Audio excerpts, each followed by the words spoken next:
श्रावण में अगर मान लो एक दिन आपका निकल भी गया, 2 दिन आपके छूट भी गए, कोई दिक्कत की बात नहीं।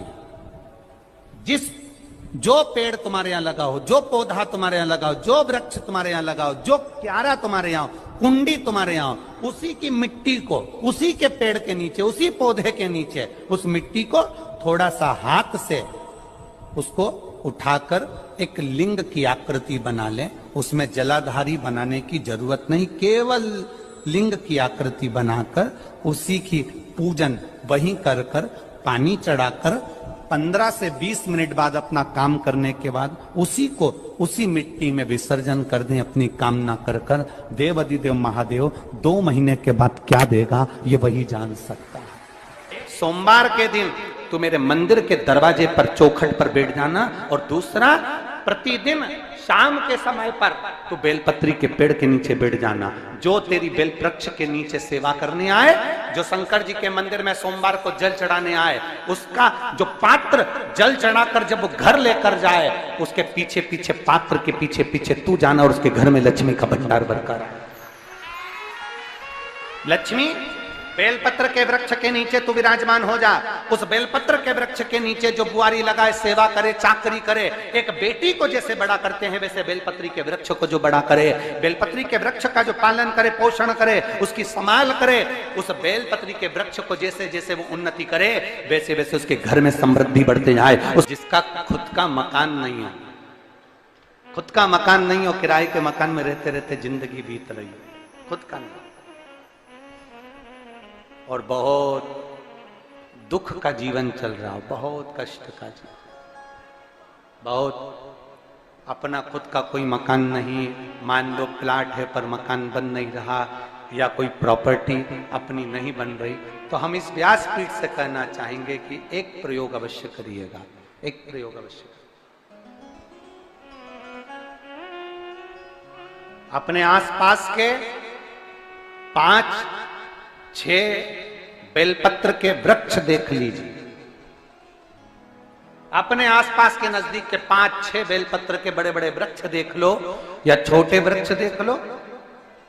उन 5-6 वृक्ष को धीरे धीरे उनकी सेवा करना प्रारंभ करो, उन वृक्षों को बड़ा करना प्रारंभ करो, उन वृक्ष के नीचे सफाई करना प्रारंभ करो, उन वृक्ष को जल देना प्रारंभ करो, उन वृक्ष को आप खाद देना प्रारंभ करो, उन वृक्ष की सेवा संभाल करना प्रारंभ कर दो, उस वृक्ष के नीचे बुआरी काटना प्रारंभ कर दो, झाड़ू लगाना प्रारंभ कर दो, उस वृक्ष के नीचे सफाई करना प्रारंभ कर दो। उस बेलपत्री के 5-6-7 वृक्ष को आप गोद ले लो। गोद लेना मतलब मैं इसकी सेवा करूंगा, मैं इसमें जल दूंगा, मैं इसके खाद दूंगा, मैं इसकी सेवा करूंगा, कुछ मत करो, बस केवल इस शरीर से उस बेलपत्र के वृक्ष की सेवा करना रोज प्रारंभ कर दो। 6 महीना इंतजार करना और 6 महीना लगातार सेवा करना, 7वां महीना आपका और हमारा, और बताना कि भोलेनाथ ने प्रॉपर्टी दिलाई कि नहीं दिलाई और आगे बढ़ा है।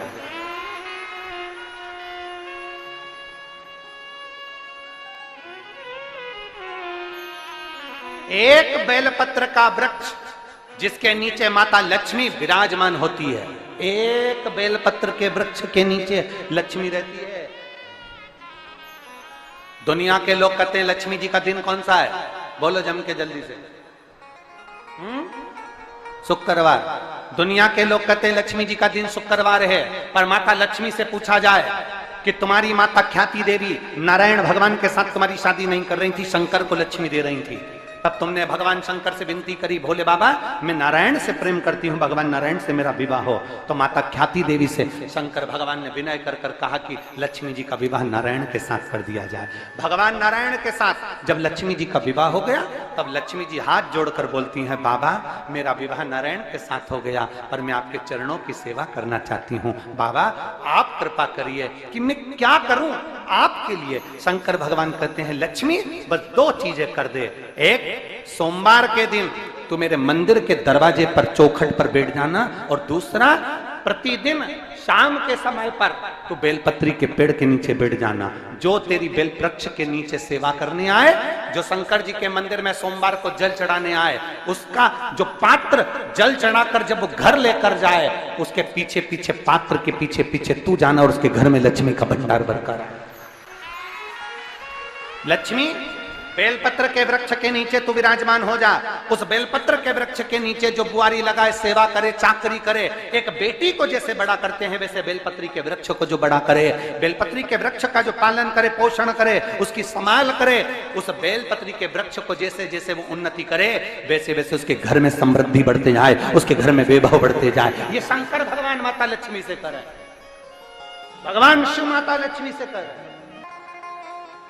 तो भस्म, अगर शिव के मंदिर में भस्म मिल जाए, शंकर पर चढ़ी हुई भस्म अगर मिल जाए तो, और अगर भस्म ना मिले ना तो शंकर के जो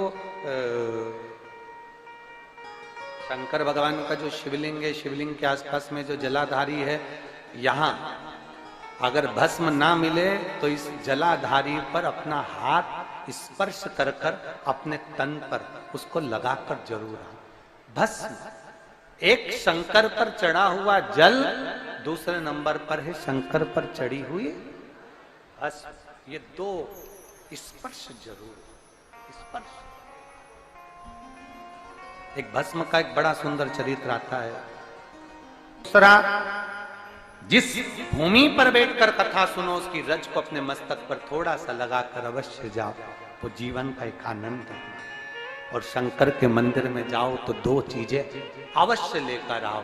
पहला, शंकर जी पे चढ़ा हुआ, जम के बोलो, जल अवश्य लेकर आओ। क्योंकि जब तुम जल लेकर आते हो, पात्र लेकर आते हो, तो मेरा महादेव लक्ष्मी जी को तुम्हारे पीछे पीछे तुम्हारे घर तक भेज देगा।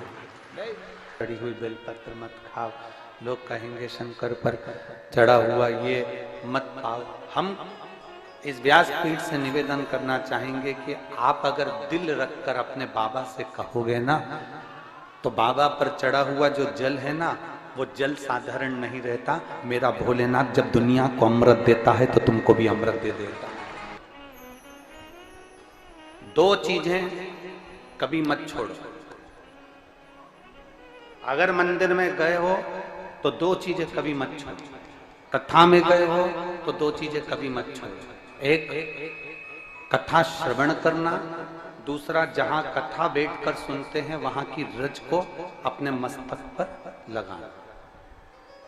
कथा सुनने के बाद आप यहां से जाओ, भले दरी बिछी है, आसन बिछा है, कारपेट बिछा है, उस पर अपना हाथ फेर कर उस रज को अपने मस्तक पर जरूर लगाओ।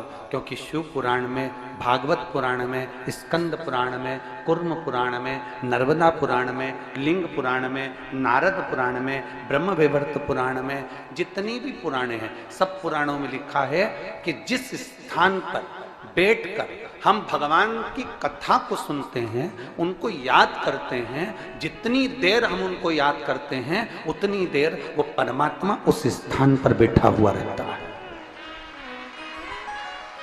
हाथ रखकर बोलना, शंकर भगवान से तुम्हारा रिश्ता कौन सा? शिव जी से आपका कौन सा रिश्ता?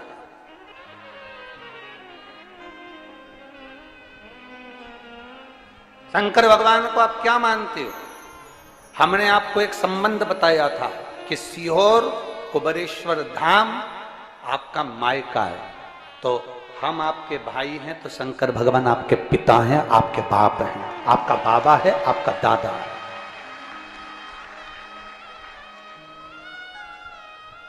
अब आपसे हम प्रश्न करें, उत्तर मेरी कुरुत की बहनें भी देंगी और मेरे जीजा उन भी देंगे और मेरी बेटियां और मेरे बेटे देंगे। आपसे प्रश्न करें, अगर बेटी को दुख होगा तो क्या वो अपने बाप से नहीं कहेगी? बोलो तो जम के।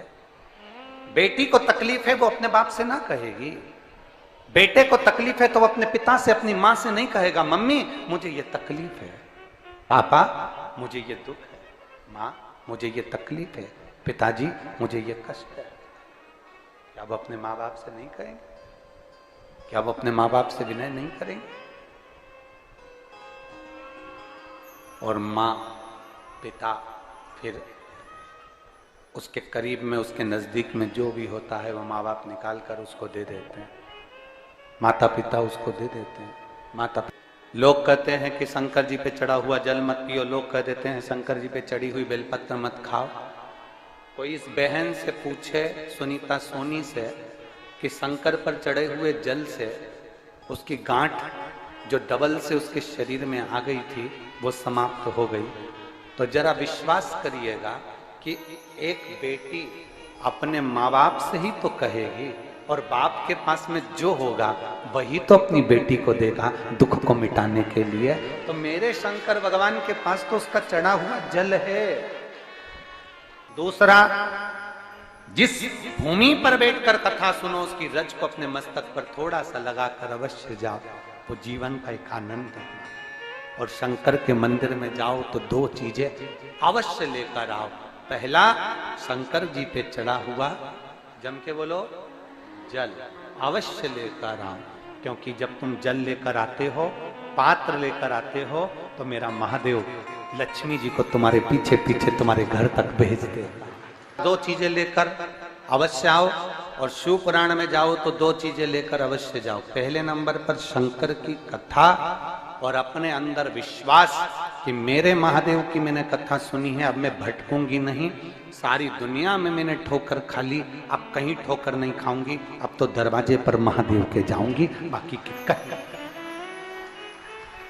दूसरा, कथा में बैठी हूं बाबा के इस रज को, ये रज नहीं है, ये धूल नहीं है, ये मेरे बाबा के कैलाश 12 ज्योतिर्लिंग का चंदन है, इसको मस्तक चढ़ाऊंगी अपने हृदय से। लाते हो आप लोग? हाथ उठाओ जरा, रख लो, बहुत बढ़िया, प्रणाम आपको सभी को, नमन।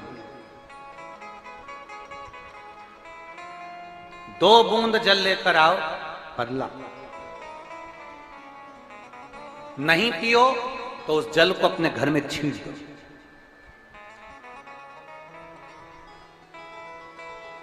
नहीं पी सकते उस जल को छींच दो। सारे घर के लोग नहीं पी रहे, उस जल को मटके में डाल दो, हंडे में डाल दो। 2 बूंद जल हंडे में डाला, सब पी गई।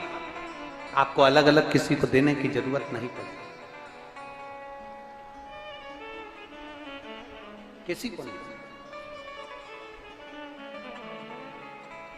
हंडे में डाल दो, मटके में डाल दो, सब उस पानी को पीना रात।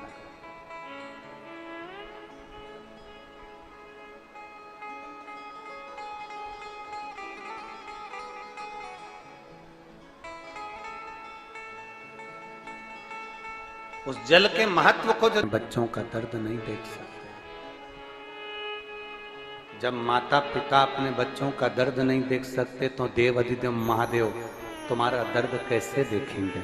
वो भी तो काटेंगे तुमको, वो भी तो कष्ट मिटाएंगे। 2 चीजें कथा में जाकर ले। एक, जहां जगह मिल जाए वहां बैठकर कथा सुनो। धूप लगे, पंडालों की इतनी व्यवस्था नहीं हो पाती है, पंडाल लगाने वाले, टेंट लगाने वाले टेंट लगा लगा के थक जाते हैं, तो अपने साथ एक छाता लेकर चलो। 2 पानी की जम के बोलो जरा, बोतल, बिछाने की दरी अपने साथ लेकर चलो। लोगों ने उमा महेश की कथा अपने जीवन में धारण करी कि नहीं करी वो हमको नहीं स्मरण है, पर एक बात का स्मरण करिएगा, ये जो कथा चल रही है ये गौरी शंकर चल रही है। इसके बाद में जो अमलेश्वर में कथा है वो कौन सी है? समर्पण शिव महापुराण कथा। उस समर्पण शिव महापुराण की कथा जब 2 तारीख को विराम हो जाएगी, तब उसके बाद में जो कथा 6 जून को प्रारंभ होगी सोलापुर महाराष्ट्र में, उस कथा का नाम रहेगा उमा महेश शिव महापुराण की कथा। उसको जरूर सुनो। सोलापुर में जो 6 जून से कथा होगी उसका नाम उमा महेश शिव महापुराण। उसको सुनना, श्रवण करना, उसको धारण करना है। उसमें इतने प्रश्न माता उमा ने भगवान महेश से करे हैं और महेश भगवान शंकर उसका हर प्रश्न का उत्तर दे रहा है भगवान महेश, भगवान शंकर हर प्रश्न का। बाबा बोले माता उमा ने भगवान शिव जी से, महेश भगवान से, भगवान शंकर से करेंगे, बाबा भोलेनाथ जी बताओ संसार में जन्म लेने वाले व्यक्ति के जीवन में उसके भाग्य में अगर सुख नहीं है, उसके भाग्य में खुशियां नहीं है, उसके भाग्य में कोई अच्छा है ही नहीं, तो वो जीव क्या करेगा? वो जीव क्या करेगा?